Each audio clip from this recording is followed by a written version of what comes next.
This is Andrew, very excited. He's looking at the, this is basically a wood carving shop, and this whole place is huge. I mean, this is just like one section of it, and they're making, they make doors here. And Andrew used to be a wood carpenter.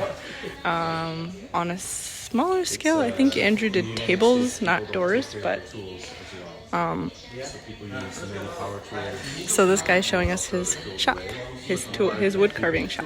He's the father of our friend. And they use power tools, but then also sometimes they use their hands. They just use like a knife or like a chipping thing. I don't know if they have it here. And this is where they cut the big pieces. Big piece, and then they give it to those guys, and those guys do the smaller. They make the door or something depend on the order. Because someone makes build a big house, and some people in a small house, like my house, which is small, you know. So everything is need in the perfect size for the house. How big the house you want to do. So it's all custom work. Yeah, depends on the customer. And will this door be carved? This is So they made the door.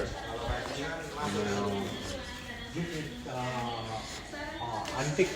oh, this is It antique. is already has been used. Oh yeah, I see. I think this kind of door is from Java, the ulu door. The wood is very Good wood. They bring it on a ship from Java. 200 years or something. It's very antique. This thick wood. Yeah, thick.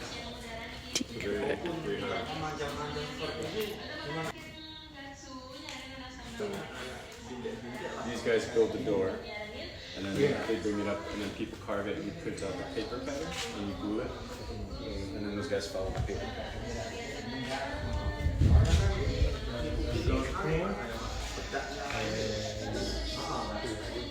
Because the house will use many doors sometimes, so you have door frame and then with the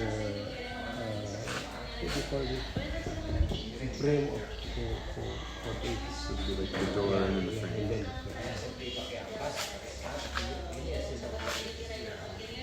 Yeah, thank you for showing me.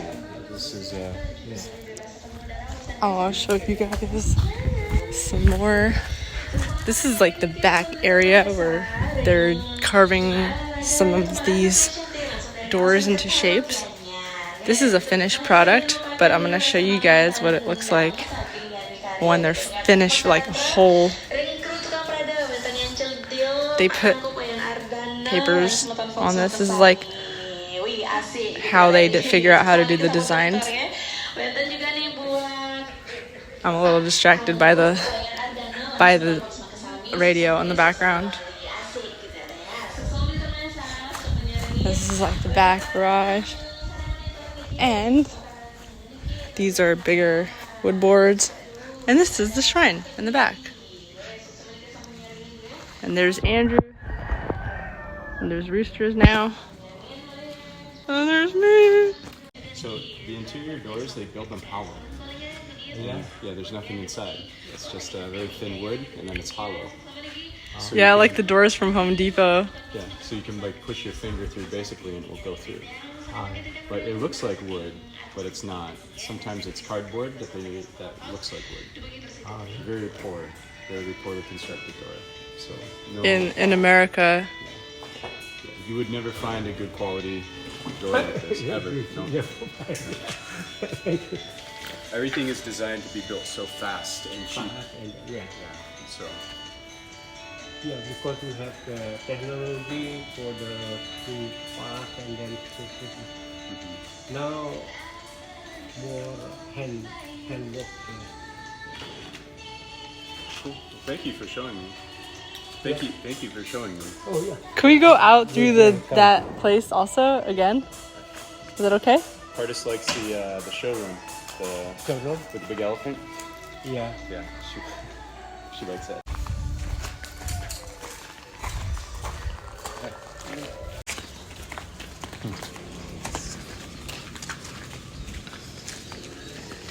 This door was made here also, yeah. This is the temple of the family. In Bali, it's called Soro.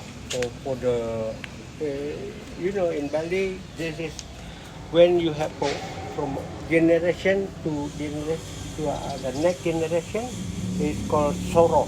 Soro. So this is for big family, for the family. Here's the temple. Interesting. They do renovation. Look at that door. Very That's cool why door. all the stone and cement Yeah. is for renovation. Okay. Interesting. And this material, this is the volcanic stone. Yeah. Volcanic From stone. The Moon Agung. During Moon Agung eruption in 1963, so this material is and now it's very common. They use for the building of the house, of the temple. And before 1963, no this material. So a lot of new temple or something or house, they use this material now. So it goes on the outside, like a. This usually they use for not with pine, just with like this. So they have concrete, and then they put this on the outside to make it look pretty. Yeah, inside of the building they use cement to yeah, this is just for the outside. Right. Yeah. Interesting.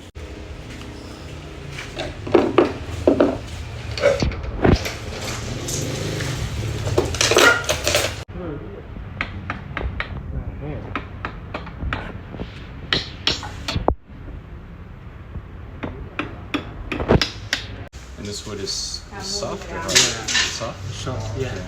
Yeah. Make the perfect how the What tree? yeah What tree? What wood? Which tree? Which tree? what the tree thick. Teak? Teak. Ah, okay. So this is machine carved. It's like for a keychain for a hotel. There's a technique of using it as a lever.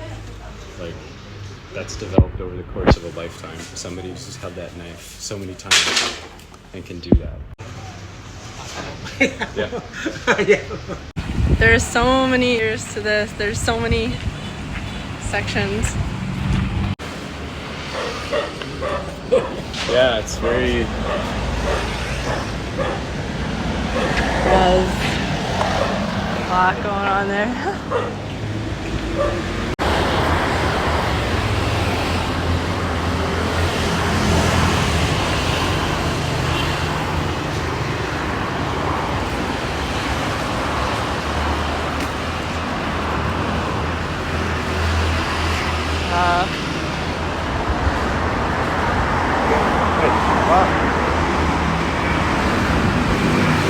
So they make the drawings here and then they chisel it out on the paper like that.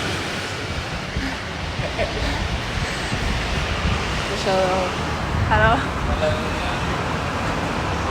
And so this is the showroom in here, and you can see like the doors and all the different designs. Babe, what do you think of this door? Like, what do you think of? This is all like handmade doors.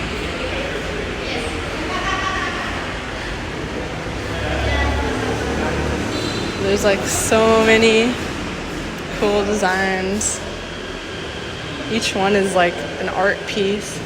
Each one is its own art piece. This is like each of these doors. So intricately designed.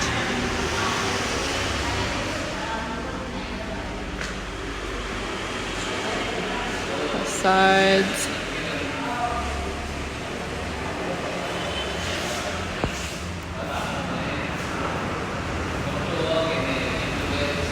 And this is before they painted it.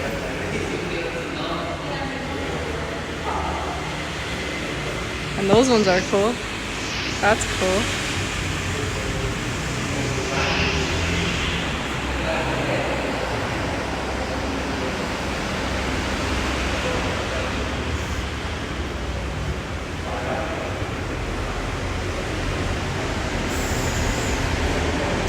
Babe, I have a question.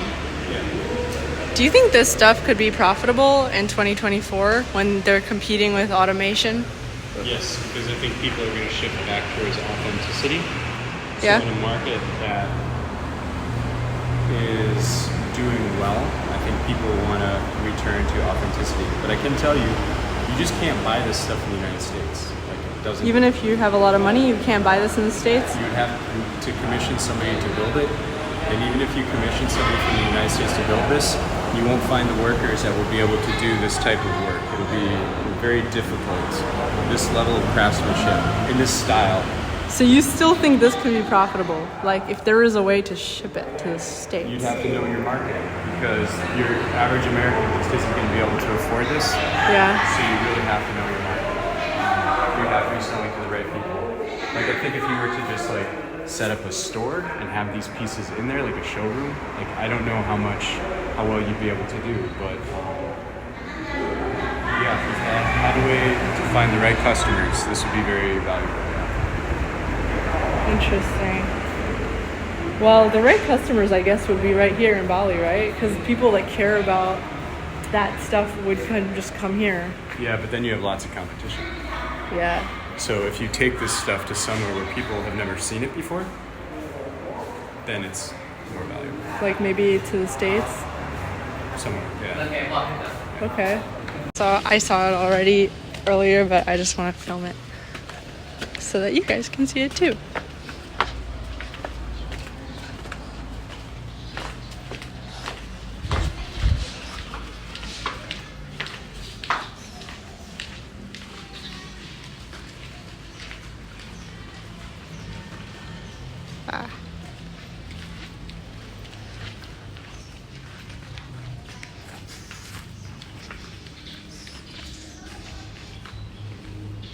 This is like a palace, this room over here.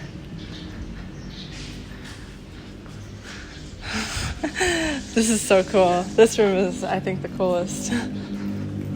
So it's like just a showroom for all of their different carvings. They have the tables, doors.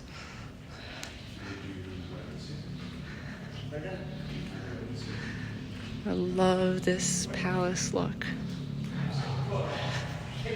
A return to having stuff like this.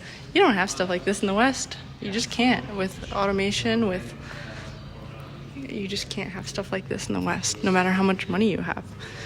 And it's true. There's a certain level of quality you just cannot have in places like UK, US, no matter how much money you have. Doesn't, you know.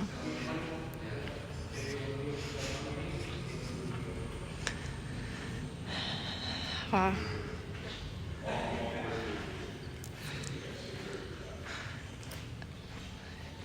So nice and quiet in here. It's so palacey. So big. just so big, and there's just so much. It just goes on and on. It's art.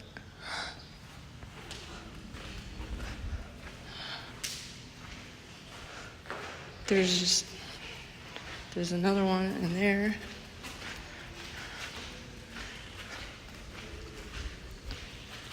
It's really nice of them for letting me film this, because I just feel like this is so deep into